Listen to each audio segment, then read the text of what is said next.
Aokare zay tompoko miantson'izay izay ataonareo aminy. Efa noefaina ny saziny 5 taona ary efa be izay fotoana tsy niarahany tamin'ny vady aman-janany sy ny fianakaviany. Misy antsondray ny ataony zareo amin'ny mbola rajaona. Maneho hevitra eto manko ny avoka sy ny vadiny mahakasika an'ity raharaha ity. Izy manko voarohirohy hoy ny mpitondra fanjakana tarehin'ny filoham-pirenena Andry Rajoelina fa nanao kolikoly tamin'ny fitondrana ary nanao fanodikodiana mbola mpanjakana fa hoe tsy naintsy nampidirina ponja. Nefa kosa efa nanao fa nanaraka izany process nataontsika efa nanaraka nanefa ny adidiny izay izy nanefa sazy indrindra ny 5 taona. Raha tokony izy tonga amin'ny 14 février ho avy izao volana ho avy izao izy tokony voaka ny fonja. Nefa kosa rehefa natao ny fitsarana makasika anazy dia naverina zareo any amponja indray comme ty vidéo ty arahintsika eto ireo avoka anazy sy ny vadiny tsy marina zany hoy zareo ary naverina zareo amponja indray. Tsy hay hoe inona marina manko no tena atahoranareo amin'ity mbola rajaona ity. Zay no zavatra hojerentsika eto. Ity misy vidéo tapatapany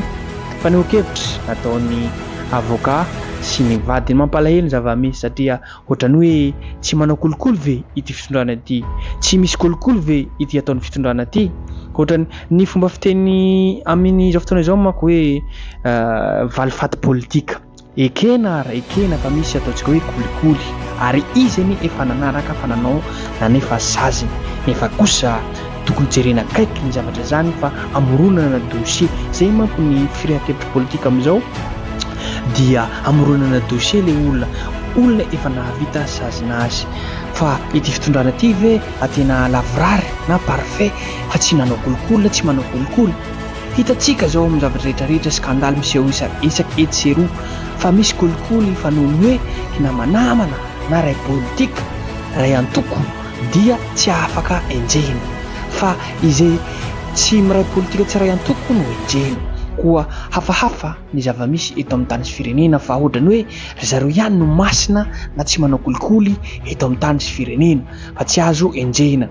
Dia ity manko misy vidéo tapatapany izay naseho izay tenentsika teo zay. Koa mahazo toa mijery tsika tompoko lahy sy tompoko vavy azadiny foana miabone chaîne YouTube tsika.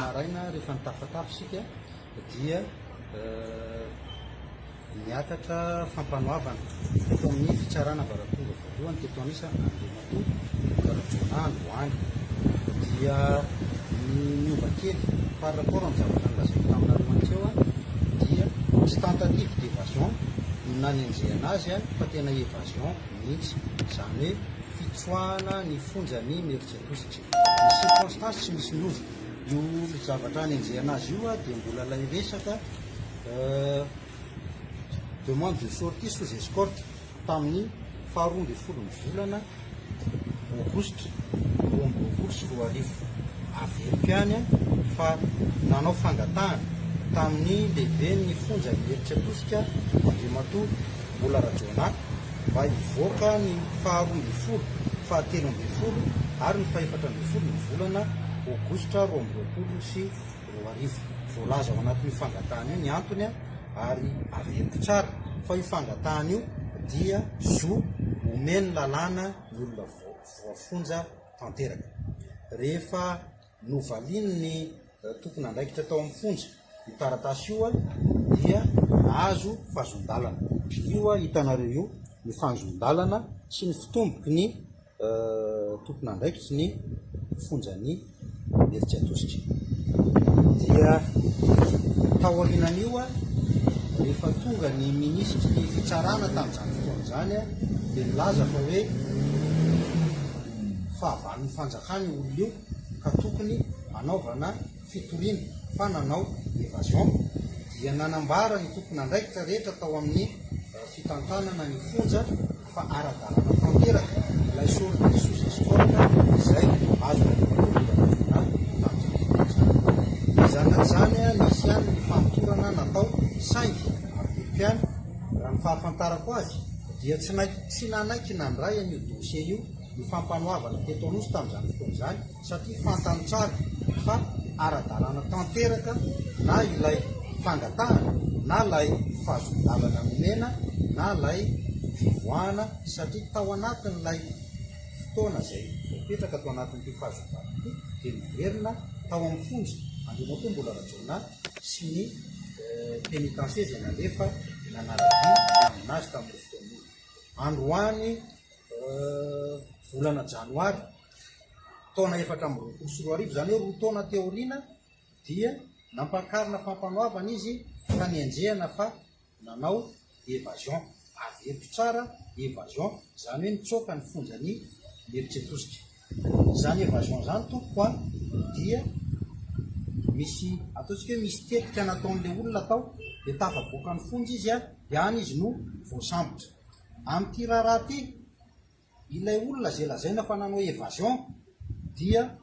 tsy aiza tsy akory fa ao anatin'ny fonja be ny meritsetosika ihany rehefa aloentina teto amin'ny fampanoavana izy dia navoaka tao anatin'ny fonja be ny meritsetosika raha ny lalàna zany de tsy misy mihitsy hoe aiza am'izay ilay évasion ny mety fanontaniana mipetraka de hoe ary nanahoana lay pénitencier zay nalefa ny aminazy na nanahoana lay tompona andraikitry ny fonja izay nanome fahazondalana azy mivoaka ireo olo reo tompoko tamin'ny andro any dia tsy noenjehina mbola rajona irery no noenjehina de nampidirina amponja vonjimaika nampidirina amponja vonjimaika andrimato mbola rajona rehefa vita ny fiainona azy tao amin'ny fampanoavana dia ho tsaraina amin'ny faharoapolo volana febroary taona 2024 efa ny fitsarana ity raharaha ty de tsy eto Antananarivo akory azy ny fitsarana tokony andray an'io raharaha io fa ny fitsarana narivo mambo satria ny fonja be ny eritsetosika dia ao anatin'ny farim-piadidiny ny fitsarana narivo mambo fa tsy ao anatin'ny farim-piadidiny ny fitsarana n'Antananarivo maninona brûlena daholo zany a ny procédure légale rehetrarehetra ao anatin'izao raharaha zao za manao antso ho amin'ny fitondram-panjakana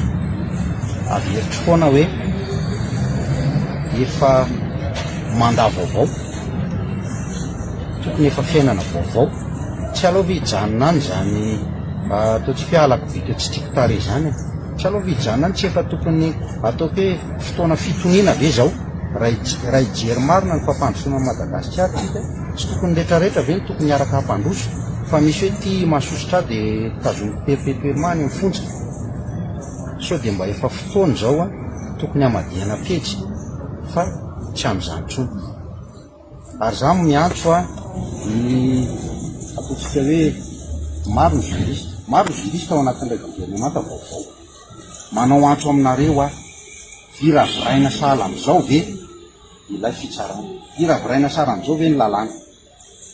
maro ny vehivavy ao anatin'ny gouvernement io a manao antso a manambady nareo mananjanaky nareo mafy zany sarahana mivady na sarahana mizanaka manitra ny 5 taona zany de rehefa tonga indray le 5 taona de amoronana zavatra vaovao aloha jerena ny maho saingy efa tsy rariny intsony ny zava-miseho amin'izao fotoana izao